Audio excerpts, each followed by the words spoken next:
questão de número 1, você está comigo, FUVEST 2009. A questão de número 1, ela começa assim. No ano passado, aconteceu em Pequim, ele se refere aos Jogos de 2008, as Olimpíadas de Beijing, quem não lembra, toda aquela esplendorosa Olimpíada, a China de 2008. E aí, aconteceu em Pequim mais uma Olimpíada. No mundo, peças teatrais estão sendo continuamente encenadas. Como se sabe, Olimpíadas e teatro ocidental foram uma criação da Grécia Antiga. Então, em se tratando de vestibular de São Paulo, o que nós sabemos? Antiguidade vem como conteúdo. Sempre está lá. Não é essa regra. Sempre estará. Só que há uma abrangência em se tratando de antiguidade. Destaquemos a antiguidade greca e a romana. Nesse caso, Grécia é o destaque. Então, o que a questão 1 queria? Discorra sobre o significado dos Jogos Olímpicos para os antigos gregos. Nós sabemos de toda a esplendorosa mitologia grega, toda a história da Grécia Antiga, a Grécia pré-homérica, a Grécia homérica, tem Grécia arcaica, Grécia clássica, Grécia helenística. São as fases desse chamado período grego. Quando estudamos história da Grécia, qual é a primeira dica que eu já te dou? ênfase grega antes de Cristo. Primeira referência eu quero que você tenha. Pensou em civilização grega, notoriamente sem Jesus. Os gregos sem Jesus no seu momento de esplendor. Estamos falando de períodos século V, por exemplo, ano 490 ao ano 429. Professor, por que você está retroagindo? Por que você está descendo na cronologia? Porque é antes de Cristo. Fique atento a isso. Em se tratando de Grécia, estaremos destacando um período anterior à era cristã, o que você conhece como antes de Cristo. Então, quando eu me refiro ao século V, e eu notifico datas como 490 a 429, eu estou enfatizando, por exemplo, o século de ouro de Péricles. Péricles é um líder, um governante grego, destacadamente de Atenas. Atenas, a esplendorosa Atenas, cultura, conhecimento. Atenas que tinha por característica ser cosmopolita. O que é isso? Agregadora de povos, receptora de povos, culturas, deuses, hábitos, comércio, muita circulação de mercadorias. Professor, por que você está enfatizando Grécia? Número 1, é assunto abrangente na sua prova da FUVEST. Haja vista a questão número 1 de 2009. E dentro dessa história grega, eu destaco, por exemplo, o período arcaico e período clássico. Dentro desse período clássico, daremos ênfase ao século V, ao século ouro de Péricles. E dentro dessa Grécia, a gente destaca cidade-estado Atenas, cidade-estado Esparta. Cidade-estado, professor? Cidade-estado são aquelas regiões autônomas dentro da grande Hélade. Hélade é o nome dado ao conjunto de ilhas e toda a agregação do mundo grego. E dentre essas várias regiões, ilhas e outras áreas geográficas da região, nós temos, por exemplo, as chamadas cidades-estado. Cidade-estado conhecida como polis. Polis. Esse papo de você, por exemplo, chamar Teresópolis, polis, é um termo de origem grega que se refere à cidade. Teresópolis, em homenagem a Dona Teresa, a mulher de Dom Pedro II, em sua homenagem a Teresópolis, cidade de Teresa. Adivinha então o que seria a Petrópolis? Cidade de descanso de Dom Pedro, Petrópolis. Nós temos a Nilópolis, Nilo Peçanha, por exemplo, presidente do Brasil, 1909 a 1910, somente. Então esse termo polis é da antiguidade clássica, estamos falando da Grécia Antiga. Então, a questão aqui, falando sobre esse tema, o que ele queria? Letra A, significado dos Jogos Olímpicos para os antigos gregos. Você vai falar, por exemplo, cultuar aos deuses do Olimpo. O termo Olimpíadas, por exemplo, há uma referência aos deuses do Olimpo. Cultuar a Zeus, o Deus supremo de toda a mitologia que estudamos. Por exemplo, tempos de paz. Os jogos eram uma regra que, na época dos Jogos Olímpicos, zelava-se pela paz. Não poderiam se utilizar armas. Então, estavam em guerra e as Olimpíadas representavam a paz, a harmonia entre os povos. A FUVEST gosta muito de fazer esses paralelos, essas comparações. Então, imaginemos nós, as Olimpíadas de Pequim em 2008, as Olimpíadas de 2012 em Londres, a harmonia entre os povos, é a busca pela paz, é a integração entre culturas. São mais de 200 países envolvidos na atualidade, em que neste momento eles buscam esquecer ou tentar esquecer as suas diferenças, né? Tentar esquecer as suas discrepâncias e os problemas que assolam a humanidade. Então as Olimpíadas, elas representam isso. O que eu estou fazendo com você então? Estamos vendo como eles pediram em 2009, estamos criando outras hipóteses do que eles poderiam perguntar. Eles podem muito bem falar das Olimpíadas de Londres e você ter que responder que essas Olimpíadas, elas buscam zelar pela harmonia, integração entre povos, culturas, respeito às diferenças. Nós vemos nas Olimpíadas a multiplicidade étnica, cultural, religiosa, que tem de ser esquecidas no momento de tal evento. E uma curiosidade, né? Quando eu falo desse assunto, a gente está lá na Grécia, a gente vem para as Olimpíadas da Era Moderna, e harmonia entre povos, e o que me vem à mente, e magoa muito o meu coração? Lembrar das Olimpíadas de Munique em 1972. Pode ser também uma questão abrangente para você falar de Olimpíadas e lembrar da tragédia do Setembro Negro. Professor, Setembro Negro, me lembra isso. 1972, Olimpíadas em Munique, e um grupo terrorista conhecido como Setembro Negro, era um grupo palestino. Palestino, questão Oriente Médio, um grupo palestino muçulmano, eles invadem o alojamento de judeus, de israelenses. A delegação de Israel foi invadida por um grupo terrorista palestino, conhecido por Setembro Negro. 11 atletas judeus israelenses foram sequestrados. E aí todo aquele aparato policial, a segurança alemã falhou na tentativa de resgate aos atletas. Os 11 atletas judeus israelenses sequestrados foram mortos na ocasião. E o que fica pra gente? As Olimpíadas de 1972, que deveriam representar a harmonia, o zelo pela paz, a integração entre povos e culturas.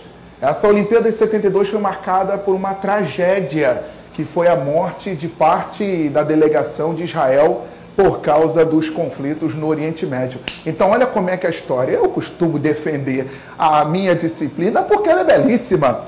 Eu estava na Grécia contigo, falando de Olimpíada, e ele quis que nós remontássemos a China de 2008. E eu te trouxe para Londres, de 2012, que é muito mais recente. E aí, na questão aqui, a letra A, além do culto aos deuses do Olimpo, além da adoração a Zeus, você poderia colocar que as Olimpíadas, desde aquela época, elas simbolizavam a trégua. Era um momento em que os soldados deveriam se desarmar para cultuar nos Jogos. E aí eu te trago para uma tragédia, 1972, Munique, o Setembro Negro. Então você tem que estar passeando pelas temáticas. Tá comigo? Tá comigo? Tá ou não com o Descomplica? A letra B, ela quer sobre o teatro na Grécia Antiga. E aí, quais as características que você vai lembrar do teatro na Grécia Antiga? Céu aberto. Eram anfiteatros característicos de em céu aberto, eram feitos em público, e não os teatros que nós temos hábito hoje. Quando eu te convido, ou você me convida, ou quando alguém te convida e vamos ao teatro, você já pensa num local fechado, reservado, toda aquela bilheteria, toda aquela exclusão, porque sabemos que, infelizmente, o teatro não é para todo mundo. Só que, se tratando da Grécia Antiga, eram anfiteatros principalmente a céu aberto. Uma outra característica do teatro à época, exclusivamente masculino. Os atores notoriamente homens. E aí você tinha, dentre as peças, comédia, dramas, críticas à política de época, às próprias guerras, ok? Então você poderia mencionar características do tipo. Tudo bem? Ainda pensando sobre essa temática, professor, o que poderia aparecer também como características da antiguidade? O que a FUVEST gosta de trabalhar com você? Deixa eu te dar a dica. Você precisa comparar elementos de trabalho. É um ponto importante. Você está vendo Grécia, você está vendo Roma, é antiguidade, e a forma de trabalho predominante, a escravidão. Só que muito cuidado com isso. Escravidão, cor de pele? Não! Já vi questão pedindo para você comparar. Escravidão na antiguidade, independente de cor de pele. Estamos falando de escravidão por guerra. Estamos falando de escravidão por dívida. Quando você pensa em escravidão moderna, o que te vem à mente? África. O que te vem à mente? Cor de pele. Escravidão negra. O que te vem à mente? Sistema colonial. Idade moderna, século XV ao XIX, por exemplo, idade moderna e contemporânea, idade moderna, século XV ao XVIII. Aí você adentra a idade contemporânea, no século XVIII, e você ainda se depara com escravidão, em que você destaca a cor de pele. Ah, professor, estou lembrando a escravidão negra, aquela de origem africana, tráfico negreiro, que dá muito dinheiro, você lembra disso. Então vem comigo na dica. Grécia Antiga, forma de trabalho predominante, escravidão. Escravidão por guerra, escravidão por dívida, escravidão a povos conquistados, agregados, independente de cor de pele, não esqueça isso. Tanto Grécia quanto Roma. Em se tratando de Roma, que é também antiguidade, nós sabemos que o Império Romano, aí sim, você vai adentrar a era cristã. Nós sabemos que a chegada de Cristo, o que inaugura o cristianismo e a era cristã, é a época do Império Romano. Inclusive, Otávio Augusto, o imperador da ocasião. Imperador cuja data vai de 27 a.C. ao ano 14, já na era cristã. Estamos dentro do Império Romano. Império Romano, vai que ele te pede. Império Romano, você vai falar de expansionismo. Império Romano, você vai falar de militarismo. Império Romano, você vai falar do Mare Nostrum. Professor, qual era o Mare Nostrum, Mare Nosso do Império Romano? O Mar Mediterrâneo. Em se tratando da geografia, você vê que o Império Romano ele abrangeu toda aquela territorialidade ao redor do Mar Mediterrâneo. Não esqueça isso. Você precisa disso para as suas questões. Beleza? Alguma coisa aí, Lana? Beleza. Vamos lá já para as primeiras dúvidas no Descomplica. Daniela e a Thaís estão destacando, perguntando se as Olimpíadas em si, elas estão, vamos dizer assim, enquadradas na força de Esparta.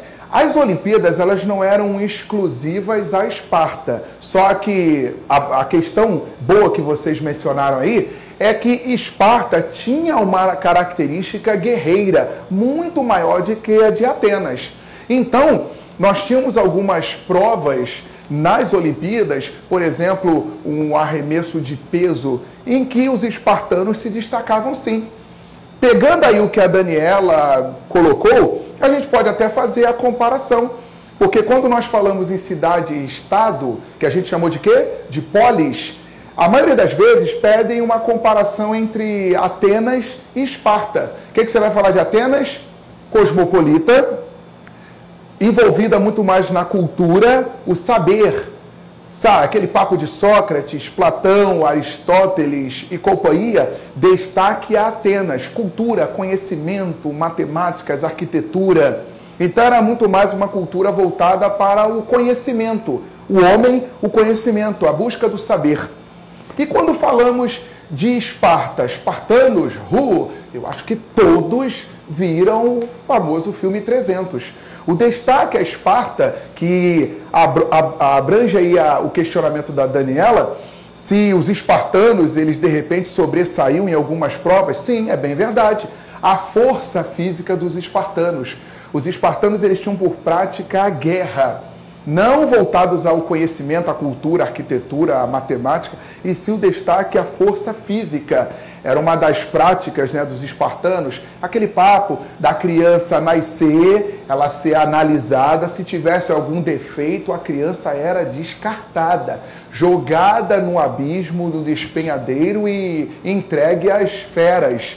Então era uma das marcas espartanas, sim, a questão da força, a questão da guerra, criados para o combate. E aí, obviamente, né, havia um certo destaque em algumas atividades das Olimpíadas. Belo questionamento. Alguma outra coisa?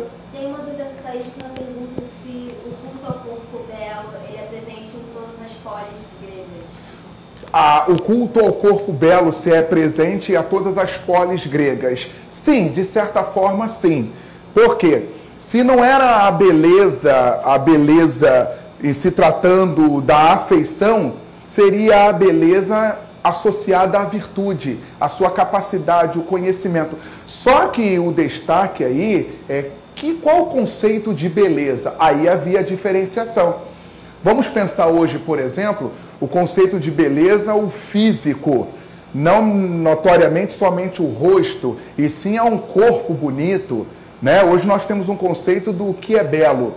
Eu estou enfatizando isso porque, por exemplo, quando pensamos em beleza para as modelos, né, nós vemos corpos finos. Quando já conceituamos beleza para uma outra questão, temos já corpos com formas mais, né, encurvadas, encorpadas, marombadas, vamos assim chamar. Então, respondendo à pergunta, conceito de beleza presente em todas as polis? Sim. Só que havia a diversificação em se tratando desta beleza. Vamos enfatizar então Atenas, uma beleza que estaria agregada a conhecimento, a cultura. E em se tratando de Esparta, uma beleza que estava envolvida a atividade física, a força, a capacidade guerreira. Então, beleza sim, mas diferenciando-se dependendo da região, da polis enfatizada, a cidade-estado. Ok, belezinha. Vamos dar uma avançada, ainda passando aí Idade Antiga e adentrando a Idade Média, a questão 2, feudalismo. Olha como é que há uma cronologia aí. Primeira questão, primeira parte, Antiguidade. Então a gente deu um destaque a Grécia e Roma, que são as principais coisas que você precisa destacar. Na questão 2, feudalismo. O professor me lembra isso, feudalismo. Eu estou na Idade Média. Vamos lá? Lembra comigo. Vamos periodizar essa Idade Média. Idade Média, século V ao XV. E quando pensamos em Idade Média, qual é o assunto de maior destaque? Feudalismo. Onde estamos? Europa Ocidental. Me dá um exemplo de Europa Ocidental. Vai, estou te ouvindo daqui. Europa Ocidental. E tem Portugal, Espanha, França, Inglaterra, Holanda, a Bélgica atual, Alemanha, o antigo Sacro Império Romano Germânico, Europa Centro-Ocidental. Nessa região aí, o modo de produção feudal. Beleza? Professor, características do feudalismo, descentralização política, o poder político local configurado na pessoa do senhor feudal. Senhor feudal, adivinha, da nobreza ou da pobreza? Claro, é da nobreza. O senhor feudal, aquele que adquire o feudo, a propriedade, ele se torna senhor daquelas terras. E aí, nessa relação entre nobres e senhores feudais, a questão vai perguntar sobre vassalagem. Não dá para falar de vassalagem sem enfatizar suzerania. Tá lembrando aí comigo? Pessoal do Descomplica, tá atento? Vamos ler a questão juntos. No feudalismo, a organização da sociedade baseava-se em vínculos de dependência pessoal, como os de vassalagem e servidão. Ele pegou aí, em meio às várias relações de dependência no feudalismo, ele enfatizou duas. vassalagem e servidão. Já está lembrando comigo? Vamos descomplicar. Descreva o que eram e como funcionavam na sociedade feudal, por exemplo, a vassalagem. Bom aluno, impossível você responder a letra A, vassalagem, sem comentar de suzerania. O que é suzerania? Suzerania e vassalagem é relação entre nobres, não é relação entre pobres. A palavra vassalo vem à sua mente, aí você pensa, vassalo deve ser alguém da pobreza, vassalo deve ser o servo. Não necessariamente. O vassalo é um nobre que depende de um outro nobre. O que é um suzerano? Suzerano é um nobre que doa a terra a outro nobre. Qual é a condição para você ser nobre? Responde para mim. Você ter nascido na nobreza. Mas não quer dizer que você, tendo nascido na nobreza, você dispusesse de terras. Ah, não! Não! Deixa eu te contar. Vem comigo.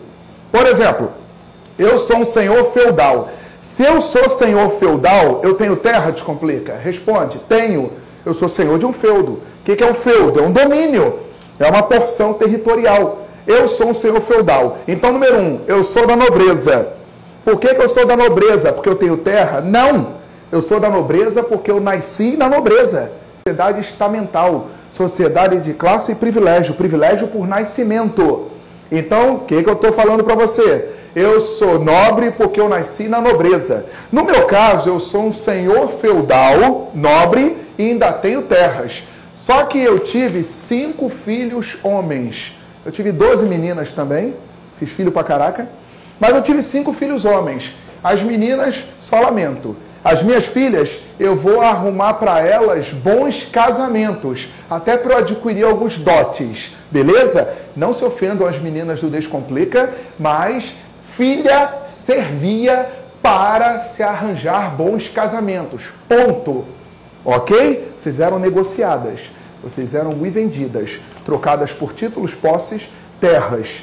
E papai é quem escolhia, obviamente, o seu marido. Você não tinha opção, tá? Eu acho que deveria voltar. Não, brincadeira. Acho que não é por aí. Mas vamos lá. Agora, em se tratando dos meus filhos, quem é que tem direito às minhas herdades? O primogênito. Só. O filho homem mais velho. O segundo filho eu destino ao clero. Não ouvi isso. Ouviu sim. Primeiro filho, ele herda as terras de papai. É o chamado direito à primogenitura. A chamada primogenitura. Ele herda as terras de papai. Segundo filho, eu vou destinar ao clero. Ele vai compor a ordem religiosa. Ok? E em se tratando de nobre, sendo ele um nobre, ele vai ser um alto clero, cheio de privilégios. Os outros 3 filhos vão ter que ir para a guerra. Vão se tornar cavaleiros, vão ter que ir para a guerra para poder adquirir posses, adquirir terras. Aí vamos supor, vem comigo agora, olha a nossa questão, vem comigo agora. Aí vamos supor que esse meu quarto filho, ele adquiriu uma terra de um outro nobre. Ele acabou de se tornar senhor feudal. Ele é nobre por nascimento. Mas o fato dele ter conseguido um feudo, ele saiu somente da nobreza, do que era nobreza, condição de nobreza única, e agora ele é um nobre e senhor de um feudo. Só que para agora. Ele recebeu a terra de um outro nobre. Ele se torna vassalo desse nobre doador. Tá claro comigo? Suzerania, o nobre que doa a terra a outro nobre. O vassalo é esse nobre receptor da terra e passa a haver uma relação de fidelidade um para com o outro. Essa relação de suzerania e vassalagem, ela pode ser entre nobres e inclusive entre um nobre e o próprio rei. O rei, concessor de terras, ele se torna suzerano de um nobre receptor, que se torna o seu vassalo. Relação de dependência, relação de fidelidade. Por exemplo, vem comigo. Esse vassalo, ele passa a proteger, a defender o seu suzerano em tempos de guerra. Ok? Inclusive, podendo ter que destinar parte de sua produção, caso o seu suzerano a necessite.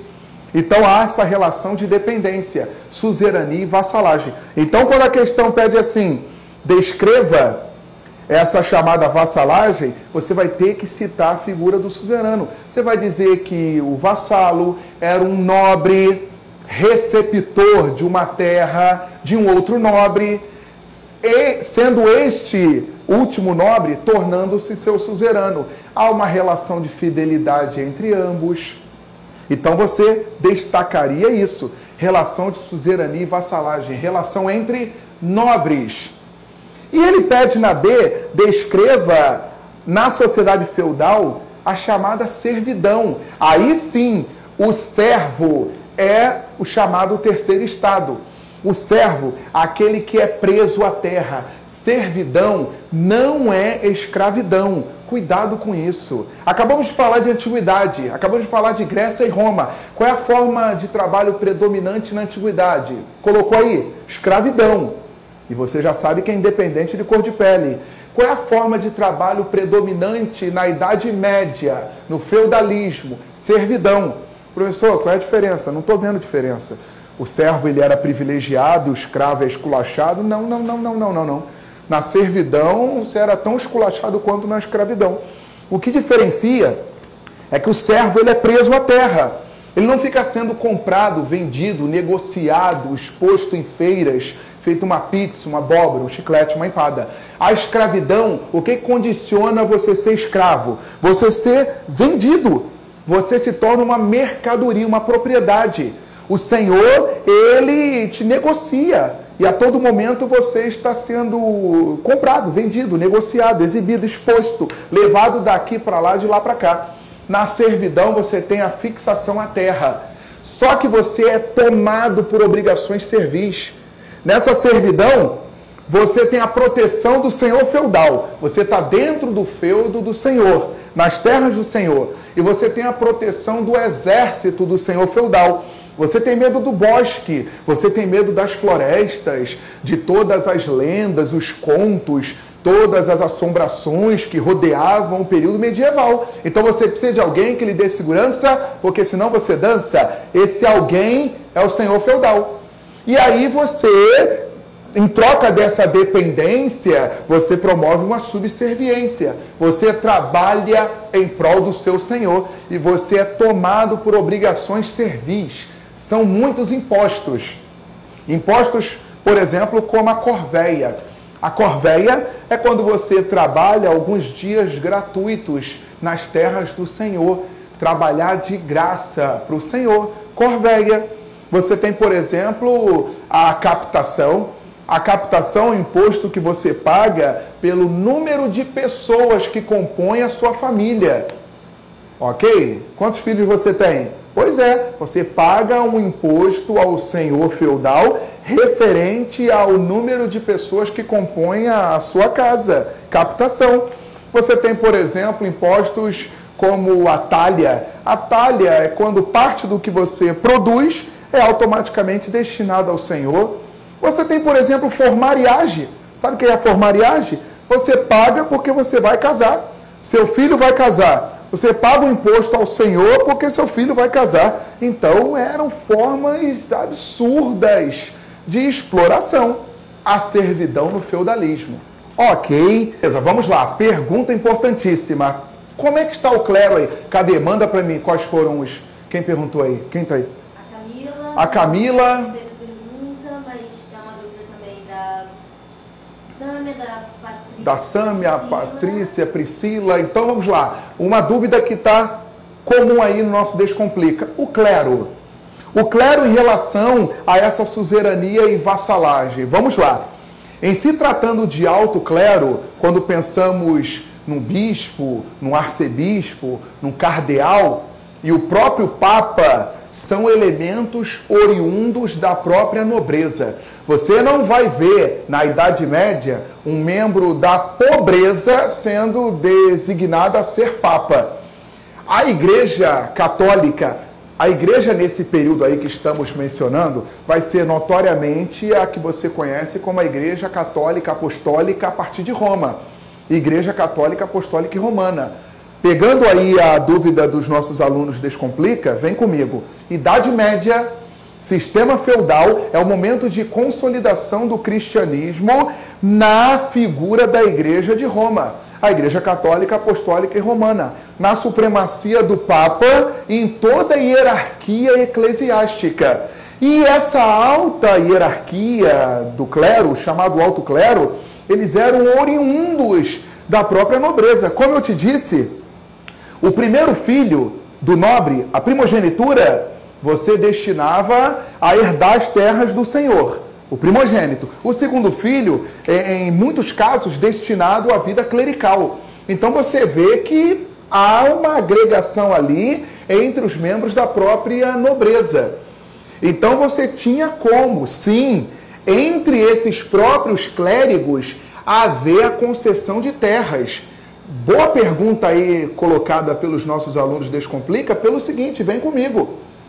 É tão real, é tão notória essa confusão, essa colocação de terras entre eles, que nós vamos ter, por exemplo, escândalos no meio da igreja. Assunto sempre delicado para nós mencionarmos. Inclusive, vai ser a nossa questão de número 3, vou aproveitar o gancho, já que vocês tocaram no assunto. Era tamanho o envolvimento do clero nessa brincadeira de suzeranos e vassalos, era tamanho o envolvimento do clero na questão de posses, na questão de terras, que a igreja detinha cerca de metade das terras da Europa Ocidental no período feudal. E por que eu estou enfatizando isso? E por que isso vai nos levar à questão de número 3? Porque nós começaremos a ver escândalos no seio da igreja. Uma igreja que negociava títulos, uma igreja que negociava terras, escandalizando a santidade. Professor, dá uma clareada aí. Bom aluno, estamos falando da aula de reforma. Quando pensamos, por exemplo, em Martinho Lutero no século XVI, já início da Idade Moderna, ele vem acusando, ele vem denunciando tais ações. Exatamente. Líderes da igreja negociando títulos e cargos da igreja em troca de terras. A chamada venda de indulgências, por exemplo, a chamada venda de cargos eclesiásticos, terras eram envolvidas na questão, na situação. Venda de terras, negociações de títulos envolvendo a liderança religiosa, a liderança eclesiástica. Então, quando nós falamos de venda de indulgências, a venda de passagens para o céu, escândalos no meio da igreja, a venda de cargos eclesiásticos, o cara se tornava um bispo, um cardeal, concedendo terras à igreja, adquirindo posses. Então, Martinho Lutero ele vem denunciar isso na região do Sacro Império Romano Germânico. É o início do movimento reformista protestante. Então, você ter perguntado sobre o envolvimento do clero nessas questões de suzerania e vassalagem, o envolvimento da igreja em relação às terras adquiridas, isso é bem verdade, sim. E como é que provamos isso? A questão 3. Vem comigo. A questão de número 3, ela vai falar desses assuntos. A reforma religiosa do século XVI provocou na Europa mudanças históricas significativas em várias esferas. Indique transformações decorrentes da reforma. Aí ele quer nos âmbitos político, religioso, socioeconômico. Vamos devagar? Vem comigo.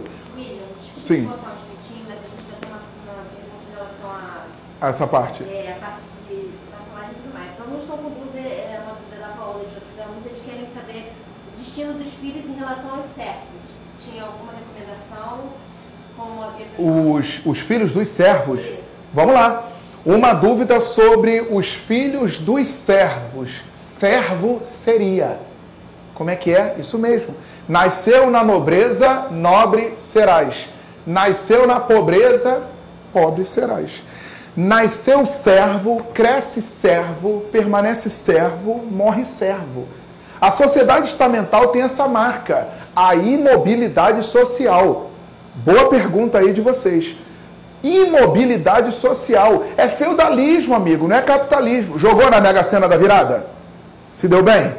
Capitalismo te dá essa possibilidade. Acerte alguns números e ganhe lá os mais de 240 milhões. Fácil assim, simples assim. Só que é feudalismo.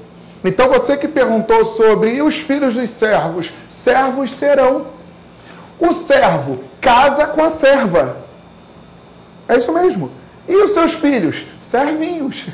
E servos crescerão pagando impostos, a talha, a captação, o tostão de Pedro, os impostos que eu citei, crescerão pagando. Ah, mas e a chance de... Amigo, isso aí é filmes hollywoodianos. Esse papo de que o cara da pobreza e passou a ser a alta nobreza, não vem com isso não. Ok? Você vai de repente achar em alguns contos, em maioria mitos e casos raríssimos. Não vem com essa. Então, na sua prova, se ele pedir características quanto a isso, você vai falar de imobilidade. Ok? Nasceu servo, vai crescer servo, permanecer servo e morrer servo. E é de papai para filhinho. Papai para filhinho. Só para dar mais uma enfatizada, tinha até um imposto para isso. Como é que é, Ilana? Exatamente, tinha um imposto para isso. Como assim? Eu sou um servo pai. Vem comigo, eu sou servo. E aí eu tenho meus filhos. Só que eu estou ficando velhinho. O meu filho primogênito, servo, ele está crescendo e ele vai assumir o meu lugar, que eu estou envelhecendo. Eu morri. Existe um imposto chamado mão morta. É isso mesmo, o nome do imposto. Mão morta. Eu morri, o meu filho... Para ele ter direito a continuar nas terras do Senhor, dando continuidade à minha liderança servil, ele paga um imposto ao Senhor chamado mão morta. Tá claro isso? Então você tem a hereditariedade em relação à servidão também. Foi? Belezinha?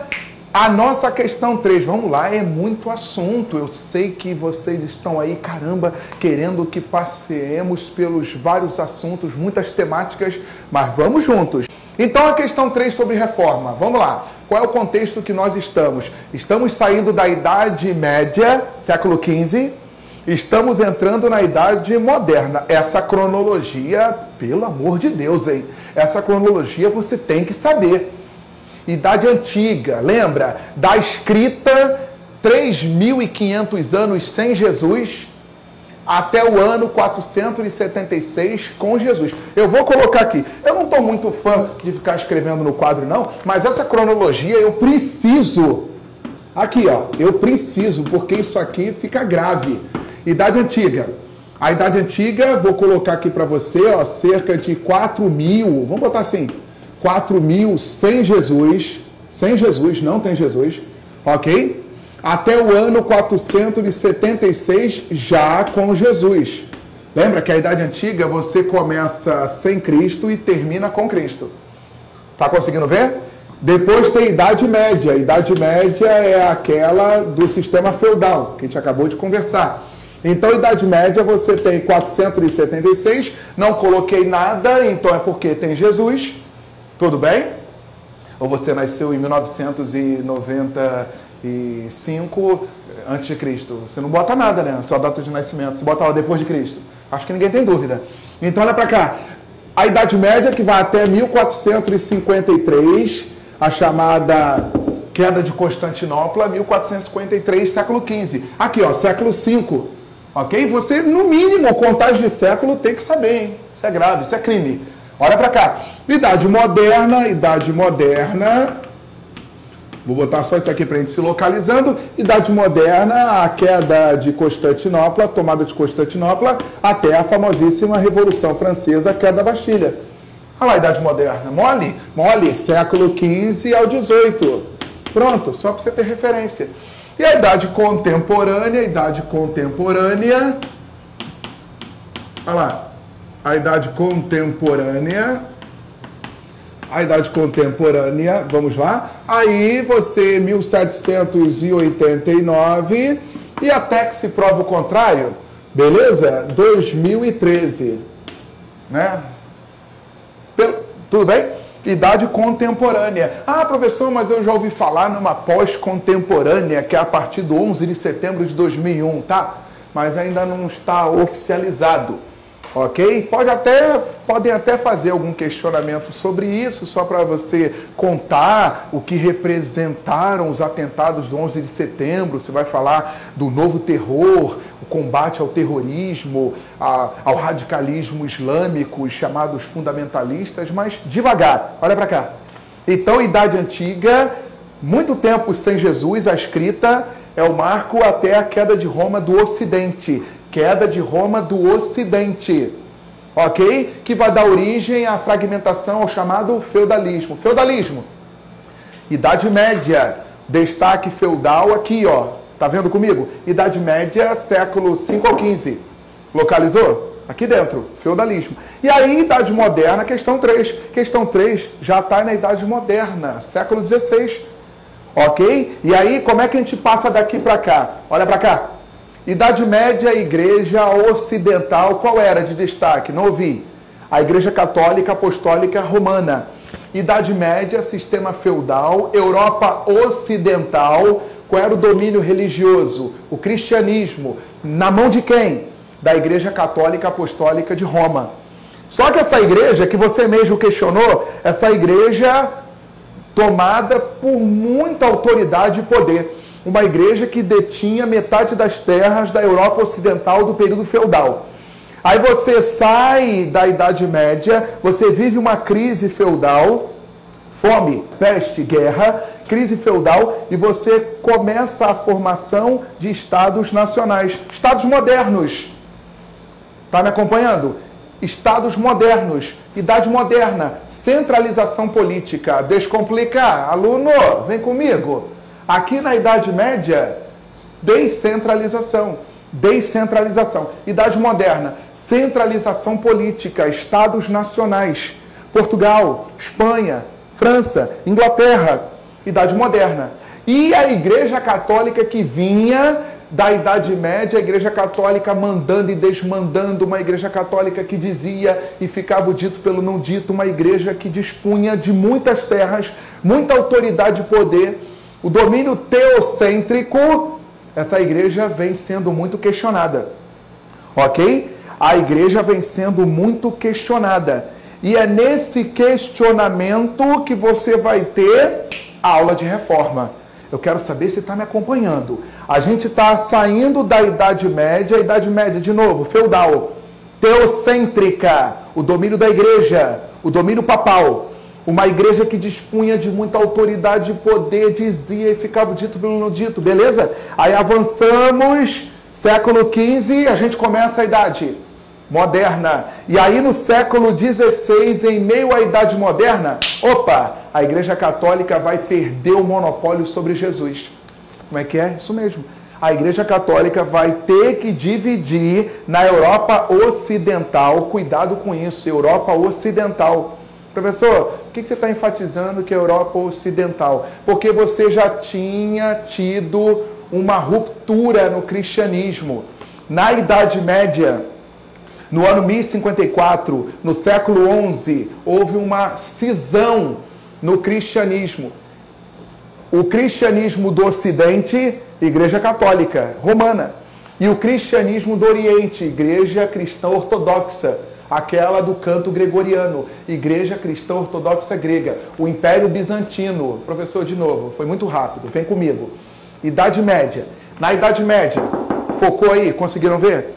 Aqui, Idade Média. Na Idade Média, você já teve uma primeira cisão, uma primeira divisão no cristianismo. Tem que saber isso. No ano 1054, Cisma do Oriente, o nome. Chamado Cisma do Oriente. 1054, ano 1054, o chamado Cisma do Oriente. O que foi isso? Foi quando houve a divisão do cristianismo. Por quê? Porque o cristianismo, a partir de Roma, ok, estava entrando em divergência com o cristianismo pregado em Constantinopla. Professor, me cita uma divergência. Claro, né? Tu quer, né? Tu quer botar na prova, né? Cita uma divergência. O cristianismo de Roma, por exemplo, com muitas imagens. Muitas imagens. Além dos santos, muitas imagens. O cristianismo de Roma, que você sabe que até hoje é uma característica da Igreja Católica Apostólica Romana. Os seus santos com suas imagens. O cristianismo do Oriente, o cristianismo de Constantinopla, sem as imagens. Existiu até um movimento chamado movimento dos iconoclastas no Oriente. Um chamado movimento dos iconoclastas. Sabe que movimento foi esse? Por volta do século VIII. Destruir imagens. Porque eles alegavam que isso estava não sendo condizente com o cristianismo que condena a idolatria. Então vem comigo. O cristianismo do Ocidente, o cristianismo de Roma, o cristianismo que você conhece como católico, com as suas muitas imagens. O cristianismo do Oriente, o cristianismo grego, ortodoxo, o cristianismo sem essas imagens. Outra coisa, o cristianismo do Ocidente, a obediência ao Papa, supremacia ao Papa a partir de Roma.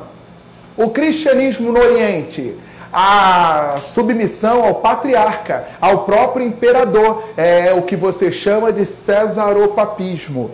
César e Papa, numa só figura. Cesaropapismo. Cesaropapismo. É quando o César e o Papa estão numa mesma figura.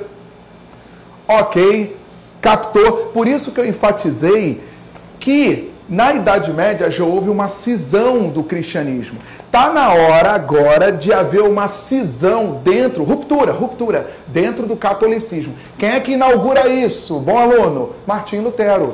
Olha a questão de número 3, vamos avançar. Olha para cá. Ele quer o quê? O que a reforma provocou, por exemplo, no âmbito político? No âmbito político, a diminuição da autoridade do Papa dentro dos estados modernos. O fortalecimento do poder do monarca. Professor, eu quero um exemplo. Henrique VIII. Isso. Henrique VIII, ele mostrou quem é que manda na Inglaterra. Ele rompeu com o Papa Clemente VII, criou a igreja dele, a igreja anglicana, e na igreja dele, ele é a supremacia. Ele até lançou um decreto chamado Ato de Supremacia de 1534. De novo, a questão pedia, eu quero transformação no âmbito político. Você vai falar do enfraquecimento do poder político dos papas. A diminuição da interferência religiosa nos assuntos políticos, nos estados nacionais.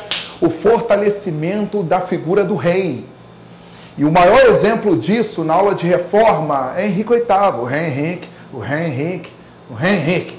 Para tu não esquecer, o rei Henrique VIII. Ok? Aquele da dinastia Tudor. Claro que você já viu The Tudors. Já viu a outra, a Scarlett Johansson. Linda. Aquela Natalie Portman. Essas coisas, né? O filme A Outra. Pronto! Ainda dá tempo. Antes da sua prova, você vê o filme. O Henrique VIII. Ato de Supremacia e o Anglicanismo. Até hoje, quem é chefe da igreja anglicana? O rei da Inglaterra. No caso, hoje, a rainha. A rainha Elizabeth II, ela é chefe da igreja anglicana. É uma tradição desde o século XVI na aula de reforma. A letra A quer que você apresente uma transformação no âmbito religioso. Brincou, né? A principal transformação é no âmbito religioso. E qual transformação? A perda de monopólio católico ao cristianismo no Ocidente. A diversificação doutrinária. As novas igrejas a partir do movimento protestante. O cristianismo diversificado em outras doutrinas. O luteranismo, o anabatismo, o anglicanismo, o calvinismo. E a partir destas doutrinas, hoje você tem uma variedade de igrejas cristãs não católicas. E a Batista, Assembleia de Deus, Deus é Amor, Universal, Evangelho Triangular, Quadrangular, Hexagonal. São várias igrejas a partir de um movimento reformista. Aí ele pede transformação religiosa. Brincou, né? A letra B, já vou aí para as suas dúvidas, hein? Então presta atenção. A letra B quer transformação socioeconômica. Ah, bom aluno, que beleza! A principal resposta aí, qual vai ser? O calvinismo. O que a reforma tem com transformação socioeconômica? Bom aluno, vem comigo. Até então, sabe o que a Igreja Católica defendia? Claro que hoje não é bem assim. Cuidado com isso, hein? Tá? Estamos em 2013. Claro que hoje há uma visão diferenciada. Tudo bem? Estamos falando de uma Igreja Católica do passado, que está vivendo uma série de transformações. Você não vai querer comparar com o catolicismo atual. Você, católico, não tem que se ofender. É sempre um assunto delicado, que aí o aluno pensa, poxa, o professor está ofendendo, está agredindo. Não, que é isso?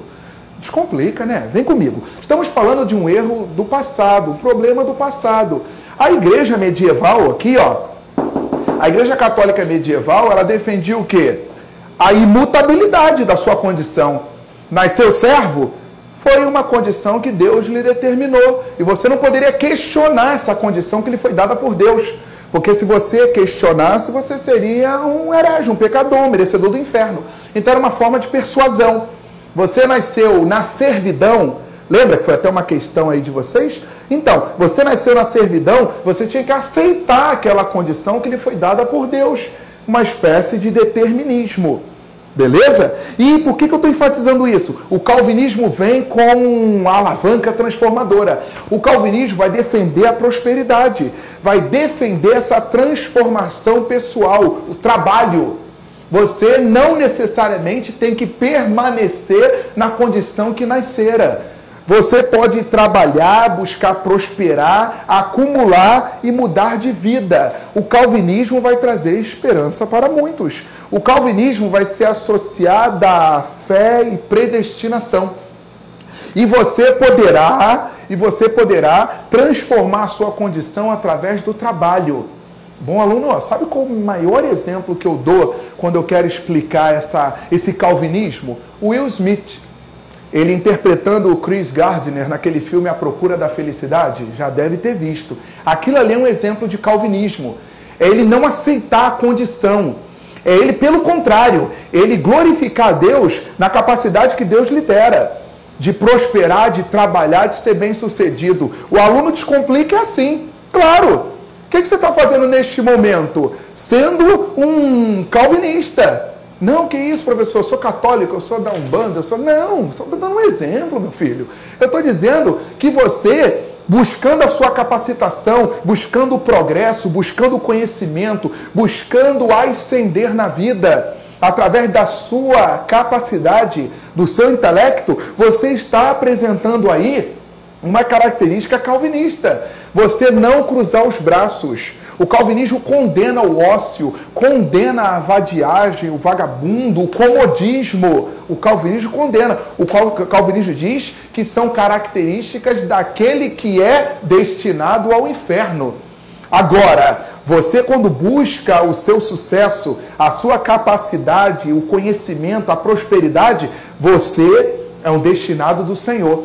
Vamos supor que o Will Smith no filme, o Chris Gardner, ele morresse tentando, ele seria salvo, porque ele não parou de lutar enquanto vivo. É igual você. Tu vai abrir mão da tua vaga? Vai nada. Tu vai abrir mão daquele concurso poderoso para tu ganhar 58 mil ao mês? Claro que tu não vai abrir mão, porque você é um predestinado ao sucesso. O calvinismo defende muito isso. O que isso tem com a nossa aula? O calvinismo. A burguesia vai achar ao máximo isso. Então a burguesia vai defender o capitalismo, a acumulação, e agora você pode ser rico e você ainda vai para o céu graças a isso. Olha que bênção. Você pode ser rico e ainda vai para o céu graças a isso. Belezinha? Bom, aluno, o que ele pode te perguntar, já que veio a questão 3 falando isso? Ele pode te perguntar sobre a reação da igreja, a reação católica, que você conhece como Contra-Reforma, Concílio de Trento.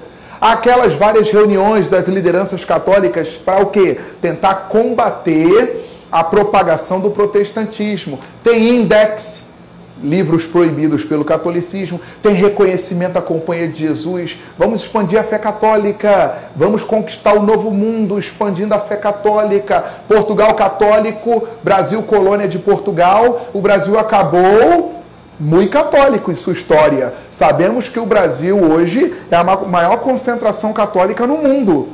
O Papa acha o máximo vir para cá e temos visita do Papa sendo preparada. Sabemos disso, né?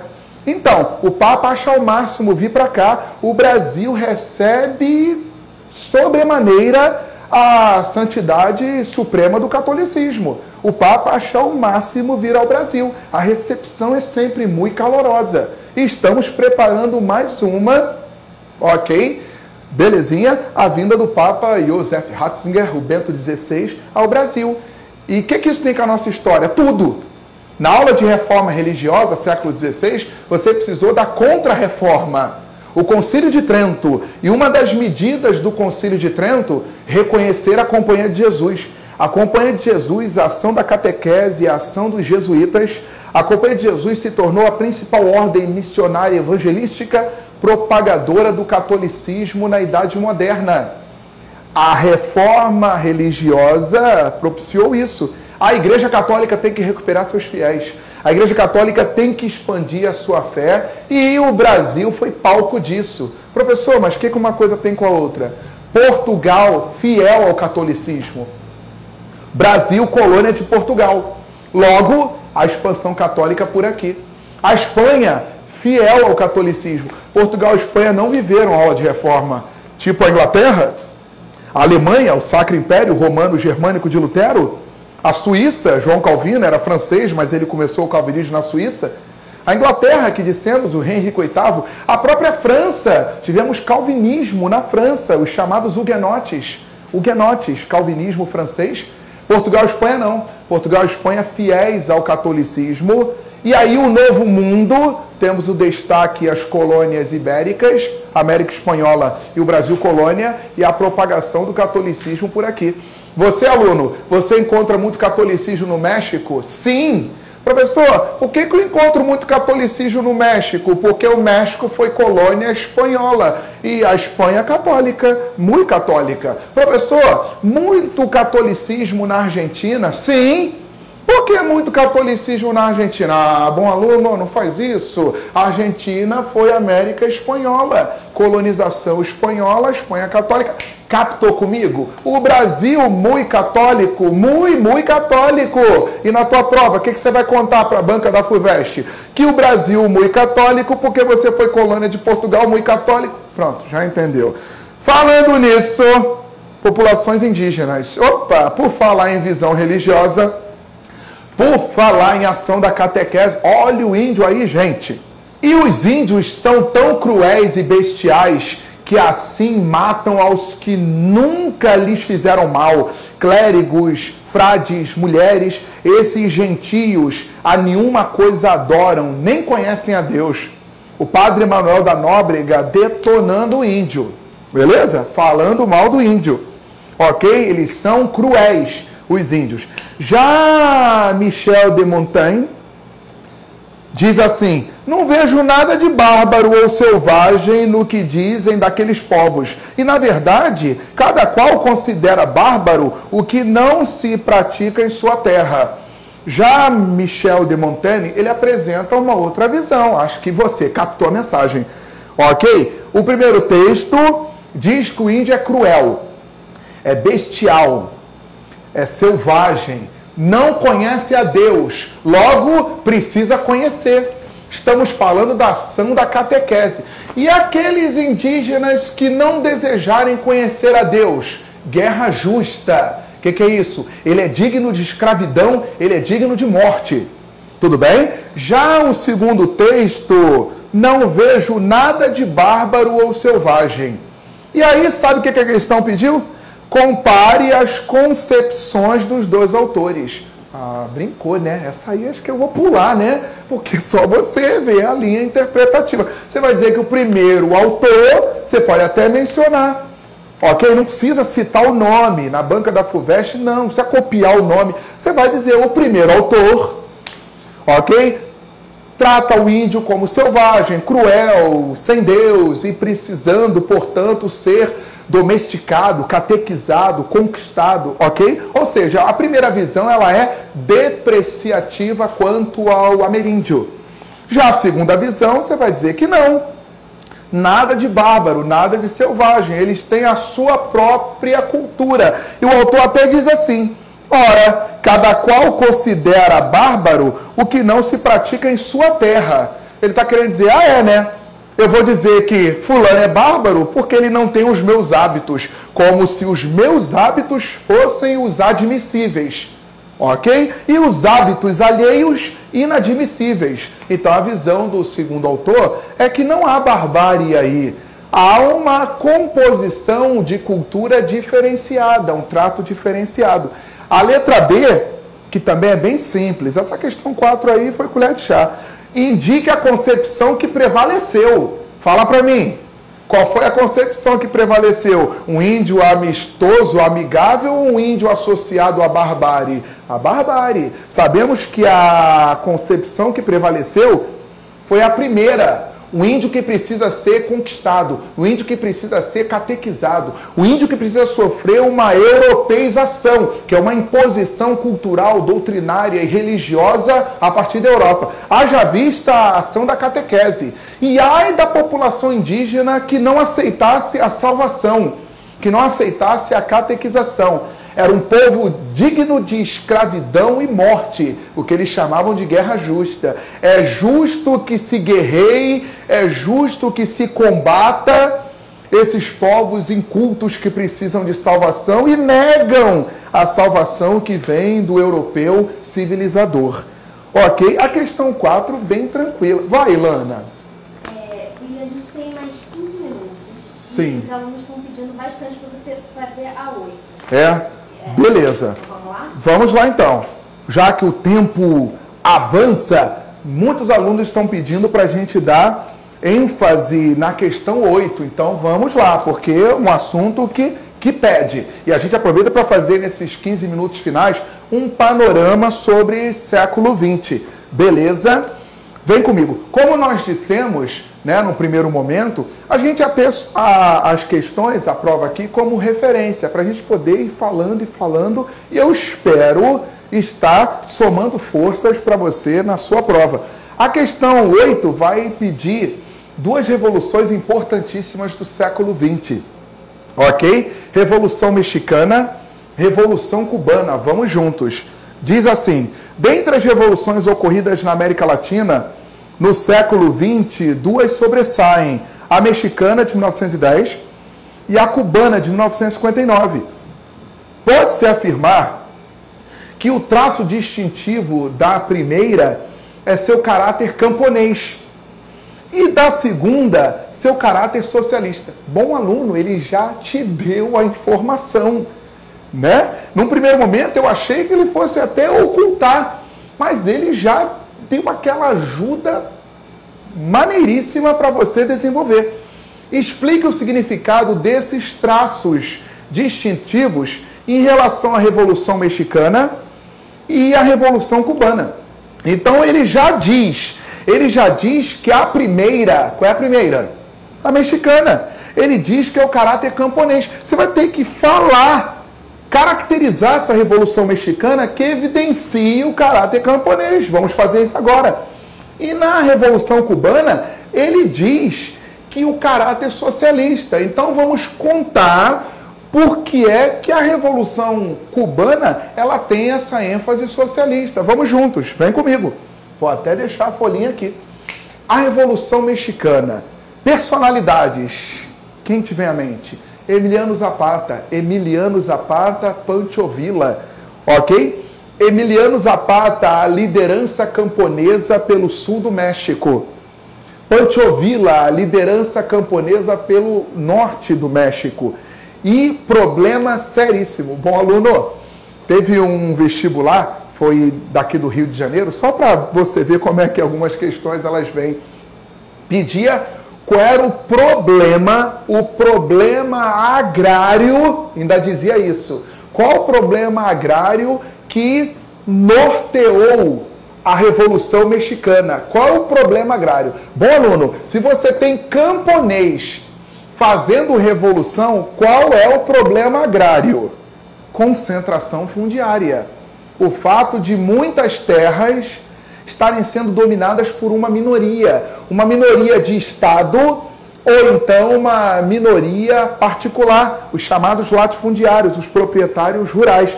Estou no México contigo, explicando por que há uma ênfase camponesa na Revolução Mexicana. O que você vai colocar, meu aluno? Questão agrária.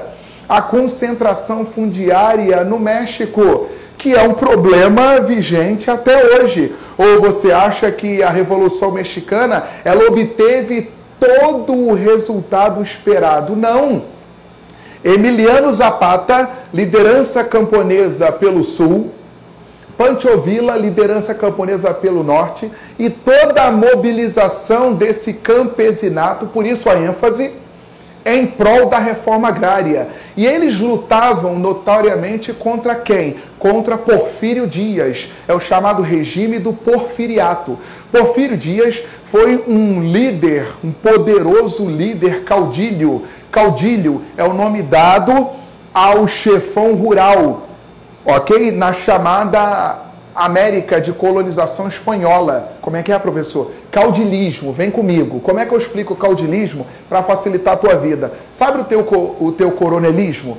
Isso você sabe. O seu coronelismo, aquele notoriamente do segundo reinado, final do segundo reinado, República Velha, do café com leite, política dos governadores, coronelismo. O coronel, o chefão rural, que subjuga a população local, uma população camponesa, uma população que depende das terras do Senhor para plantar, colher, comer, sobreviver, a garantia do pão de cada dia. Então, o teu coronelismo é muito similar ao caudilismo deles. Caudilismo no México, caudilismo no Peru, caudilismo na Argentina, caudilismo no Uruguai. O caudilho é o chefe rural, ele é um líder político. O caudilho, ele é um chefe militar, ele dispõe de muitas terras, ele controla a população daquela terra, ele tem guarda pessoal, ditas regras, ele promove fraudulência política, eleitoral, ele é o comando, já deu para entender. E aí estamos no México, um México tomado pelo caudilismo, população faminta, miserável, excluída, analfabeta, num índice muito elevado. Então você já raciocinou comigo. É necessária uma revolução mexicana.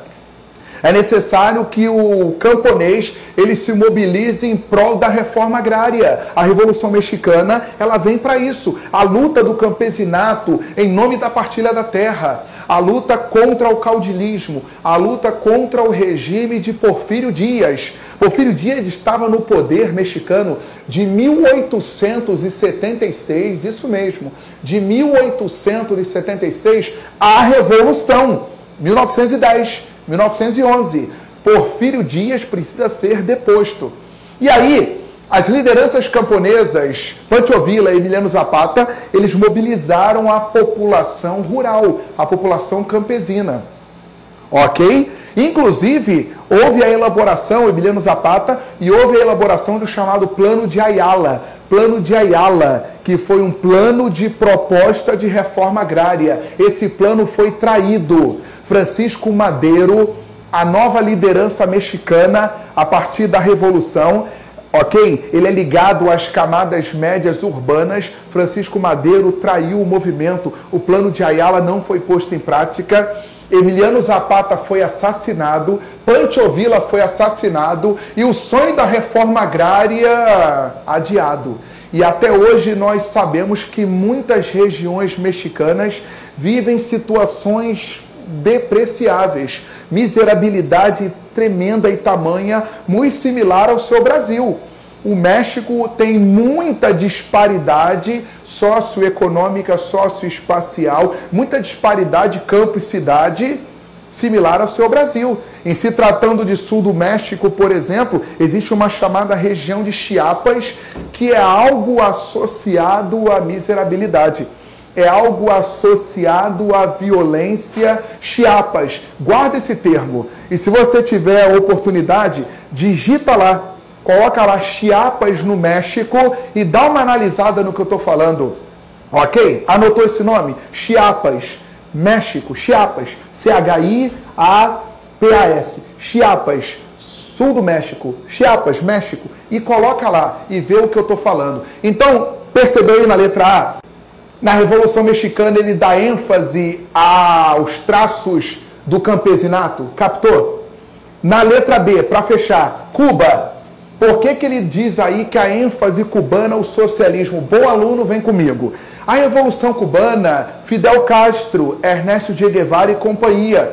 Uma revolução que vem principalmente a partir de 1953, os barbudos de Fidel Castro, 1953, 1956, a partir de 81 barbudos, Fidel Castro ele vai mobilizando a população cubana para a deposição de Fulgêncio Batista. Vamos juntos? Características de Cuba nessa ocasião. Cuba era conhecida como quintal dos Estados Unidos. Cuba, tu sabe da localização, né? Estamos a poucos quilômetros da Flórida. Cuba, a ilha. Cuba era tida como quintal dos Estados Unidos desde o início do século XX. Cuba se tornou independente dos Estados Unidos em 1898 a 1901. Houve uma chamada Guerra Hispano-Americana. Cuba era colônia de quem na história? Cuba foi colônia da Espanha. Cuba só se tornou independente da Espanha em 1901. Adivinha quem ajudou Cuba a se tornar independente da Espanha? Os Estados Unidos. De graça? Claro que não. Estamos na política do Big Stick. Estamos em tempos de grande porrete. Theodore Roosevelt. Theodore Roosevelt é o Robin Williams na Noite no Museu.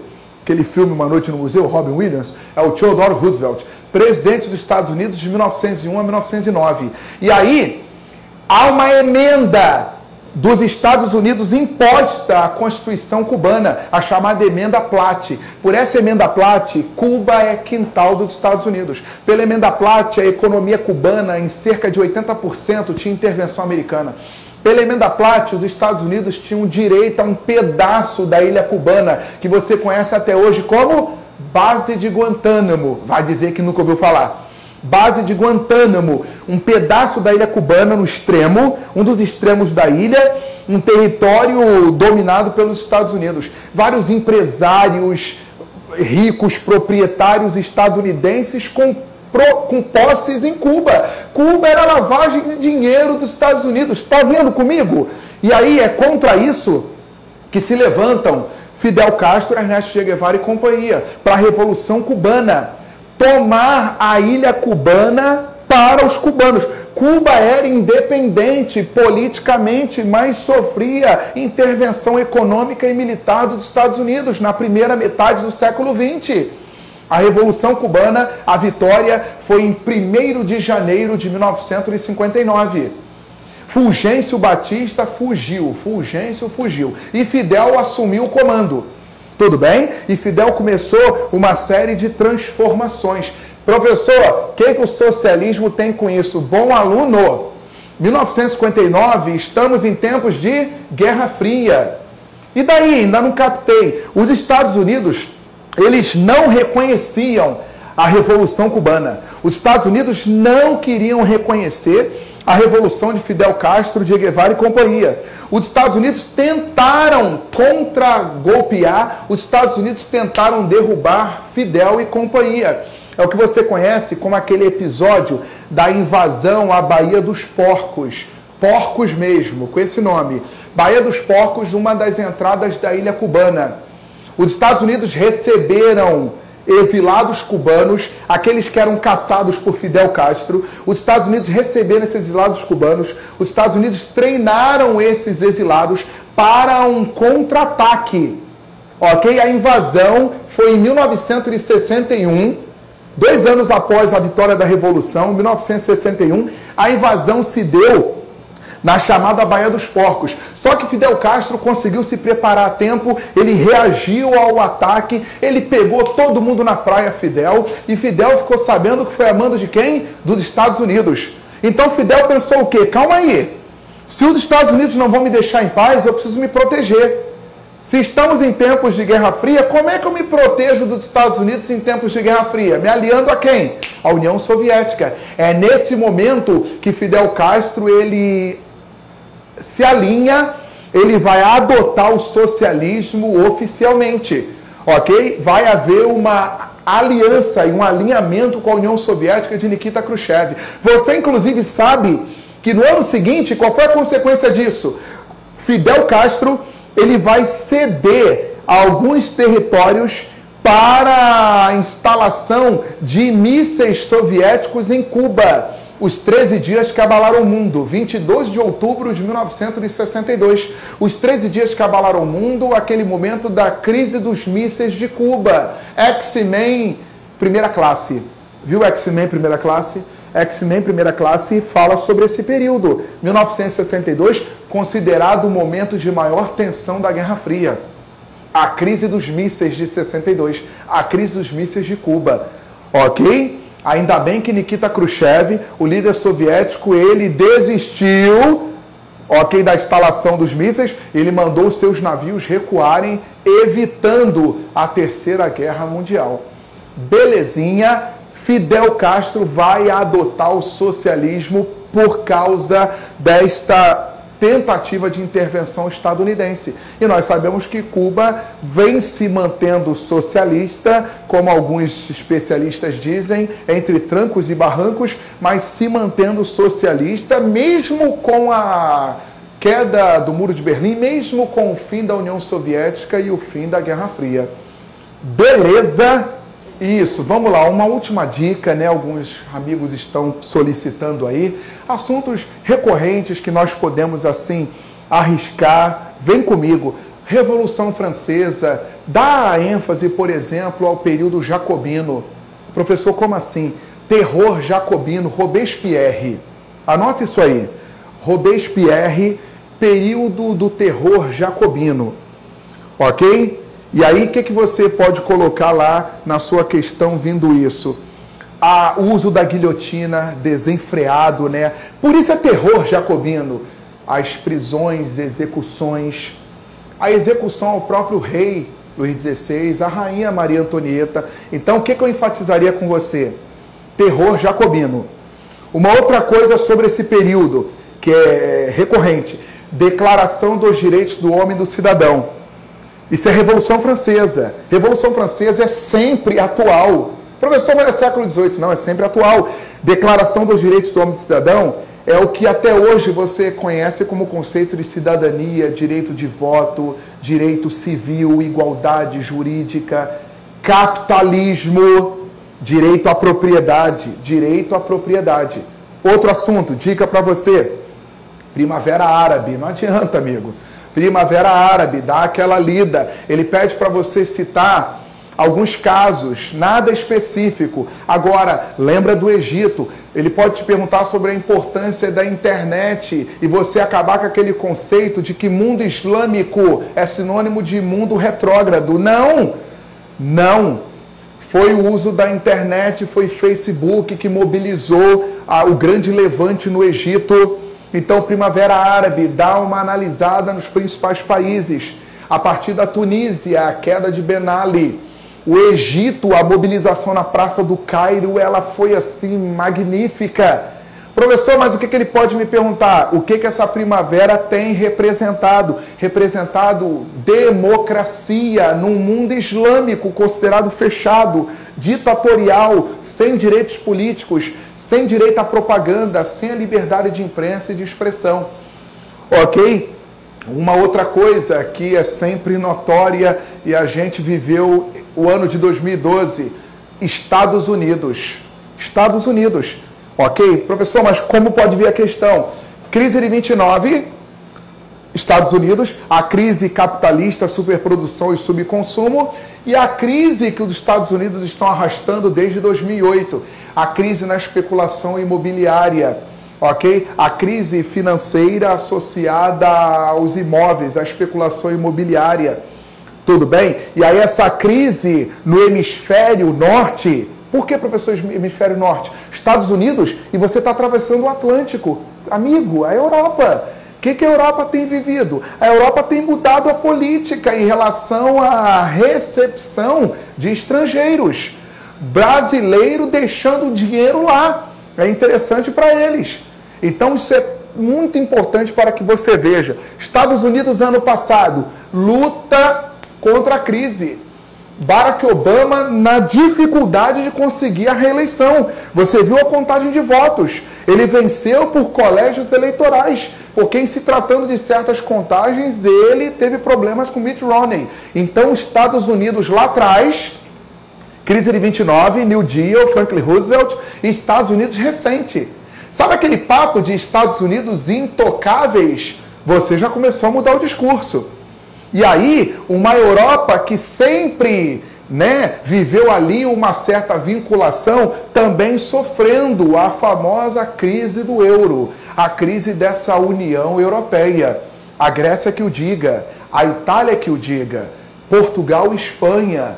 Então, estamos aí vivendo momentos de recessão. E o Brasil, sabemos que o Brasil acaba que aproveitando-se disso, estando cada vez mais em evidência. Então é muito bom você estar nessa contextualização aí, nesses assuntos mais atuais.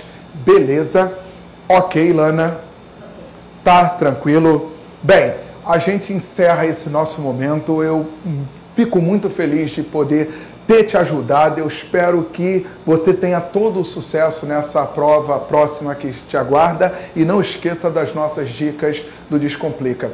Beijo a todos e grande abraço e sejam felizes.